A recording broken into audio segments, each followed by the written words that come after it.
Hi hello friends, എല്ലാ കൂട്ടുകാർക്കും പുതിയൊരു റിവ്യൂയിലേക്ക് സ്വാഗതം. അങ്ങനെ കിരൺ ICU തന്നെ തുടർന്നുകൊണ്ടിരിക്കുക കേട്ടോ. കണ്ണുപോലും തുറക്കുന്നില്ല, അങ്ങനെ ബോധം പോയൊരു അവസ്ഥയാണ്. അപ്പൊ കിരണിന്റെ അവസ്ഥ കുറച്ച് ക്രിട്ടിക്കൽ ആണെന്ന് ഡോക്ടർമാര് പറയുന്നുണ്ട്. കല്യാണാണെങ്കിൽ പ്രാർത്ഥനയോട് പ്രാർത്ഥനയാണ്. കല്യാണിയുടെ കൂടെ രൂപയും അതുപോലെ തന്നെ എല്ലാവരും ഇരിപ്പുണ്ട്. കാർത്തികയുടെ അമ്മയും എന്തിനാ നിഷയും ജുബാനും വരുൺ വരെ ഉണ്ട് കേട്ടോ. വിഷമിക്കേണ്ട കല്യാണി, എല്ലാം ശരിയാവും, കിരണേട്ടൻ ഒന്നും സംഭവിക്കില്ല എന്നൊക്കെ പറഞ്ഞ് എല്ലാവരും സമാധാനിപ്പിക്കുകയാണ്.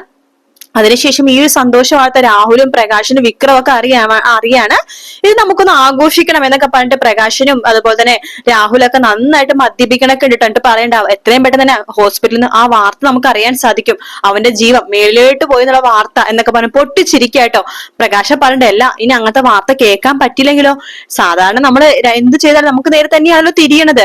കിരണും കരുണയ്ക്ക് എത്ര വർഷം ഇതുപോലെ ഹോസ്പിറ്റലിൽ കിടന്നതാ. എന്തിന്, ആ സോണി വരെ ഹോസ്പിറ്റലിൽ കിടന്നതല്ലേ. എന്നിട്ട് അവരൊക്കെ പയറുമണി പോലെ അവിടെ നിന്ന് എഴുന്നേറ്റ് വന്നു. അതുപോലെ ഇവനെങ്ങനെ എഴുന്നേറ്റ് വന്നെങ്കിലോ ഈ പ്രാവശ്യം അങ്ങനെയൊന്നും ഉണ്ടാവില്ല. അഥവാ അങ്ങനെ ഉണ്ടാവുകയാണെങ്കിൽ ഹോസ്പിറ്റലിൽ വെച്ച് അവന് തീർക്കാനുള്ള കാര്യങ്ങളൊക്കെ നമുക്ക് ചെയ്യാടാ പ്രകാശ എന്ന് രാഹുൽ പറയണ്ട. ശേഷം കിരണിന് പഴയ പോലെ തന്നെ ആരോഗ്യമൊക്കെ തിരിച്ചു കിട്ടുന്നുണ്ട്, വലിയ കുഴപ്പമൊന്നുമില്ല. അതിനുശേഷമാണ് ജെറി ഇടക്കിടക്ക് കിരണിനെ കാണാൻ വേണ്ടി അവിടെ വന്നു പോകുന്നുട്ടോ. അപ്പൊ ഇവരുടെ വിചാരം ഇത് ജെറി ജോൺ ആണ്, ഇവരുടെ കമ്പനിയുടെ ആ ഒരു സാധനം എന്താണ് അവരുടെ കമ്പനിയെ കുറിച്ച് അറിയാനും അവർക്കൊരു ചെറിയൊരു സ്ഥലം വാങ്ങിച്ചിട്ടുണ്ട് ജെറി. അപ്പൊ അവിടെ ചെറിയൊരു വീടും കാര്യങ്ങളൊക്കെ വെക്കാൻ വേണ്ടിയിട്ടാണ് വന്നതെന്നാണ് വിചാരം. പക്ഷെ കുറച്ച് ദിവസങ്ങൾ കഴിയുമ്പോൾ തന്നെ നമ്മുടെ കാർത്തിക സത്യങ്ങളൊക്കെ കിരണിനോട് പറയേണ്ട. നിങ്ങൾ വിചാരിക്കുന്ന പോലെ ജെറി ജോൺ എന്ന് പറഞ്ഞ ആള് അയാളുടെ ഫേക്ക് നെയിം ആണ്. അവൻ ശരിക്കും പറഞ്ഞ ഗംഗപ്രസാദ് ആണ്. ഗംഗപ്രസാദ് ഞാൻ പറഞ്ഞിട്ടില്ലേ, എന്റെ ഏട്ടൻ ഗംഗപ്രസാദ്, അവനാണത്. കിരണിനെ മനഃപൂർവ്വം ട്രാപ്പിലാക്കാനും കിരണിനെ കൂടെ ഫ്രണ്ട്ഷിപ്പ് കൂടി കിരണിന്റെ കൂടെ കൂട്ടുകൂട്ട് ചതിക്കാനാണ് അവന്റെ ഉദ്ദേശം. അവനെ വിശ്വസിക്കരുത് എന്നൊക്കെ പറഞ്ഞിട്ട് കാർത്തിക ഗംഗപ്രസാദിനെ കാണിച്ചു കൊടുക്കാണ്.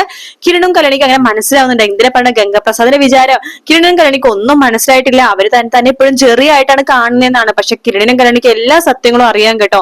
വീഡിയോ ഇഷ്ടപ്പെടുകയാണെങ്കിൽ ലൈക്ക് ചെയ്യാനും സബ്സ്ക്രൈബ് ചെയ്യാനും കമന്റ് ചെയ്യാനും മറക്കല്ലേ. മറ്റൊരു വീഡിയോ ആയിട്ട് വീണ്ടും കാണാം. Take care, bye bye.